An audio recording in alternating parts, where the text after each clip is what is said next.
Blue Rock Estate consists of 40 planted acres, and on the 40 acres we have about 60% Cabernet Sauvignon, of which there are 7 different clones, including heritage clones of Cabernet that were rescued from famous vineyards. We also grow Cabernet Franc, we grow Malbec, Petit Verdot, a small amount, and also Merlot. In addition to that, because I love it, we have about 2.5 acres of extreme hillside Syrah. So our wine portfolio consists of 4 wines. Our flagship wine is Blue Rock Cabernet Sauvignon. Today we're going to taste the 2005 vintage. Originally it was 100% Cabernet Sauvignon, but in 2005 we blended in 5% Estate Malbec.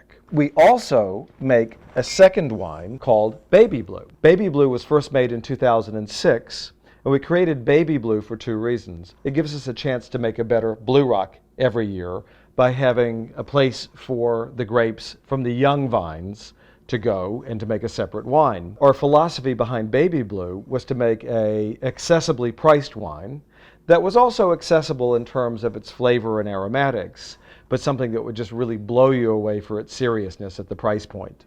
We also make a very small amount, about 200 cases a year, of really exceptional Syrah. Now, this comes from the vineyard behind the winery and house. It's the highest part of the property. It's an extreme hillside that is so extreme that until this year we didn't have any tractor access until we bought a special tractor that could handle that kind of terrain.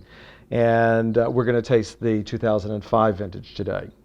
Then, in really special years, we make a very small amount of a wine called Best Barrel. And Best Barrel is just what it sounds like. If there's something that is really unique, special, and better than anything else, then we'll bottle it separately. And typically, it's 1 or 2 barrels.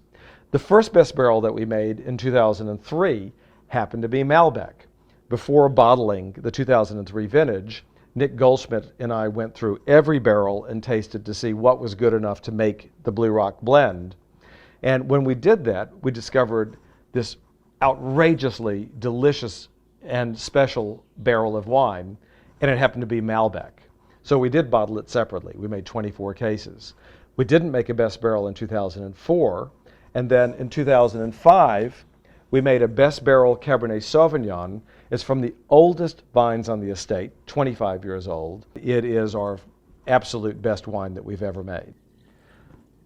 So I always decant our wines, and I find that if you decant them several hours before drinking them, that they improve dramatically. The aromas open up, the flavors are better, they just become a much better, more sophisticated wine. I also use a really good glass because it makes a big difference.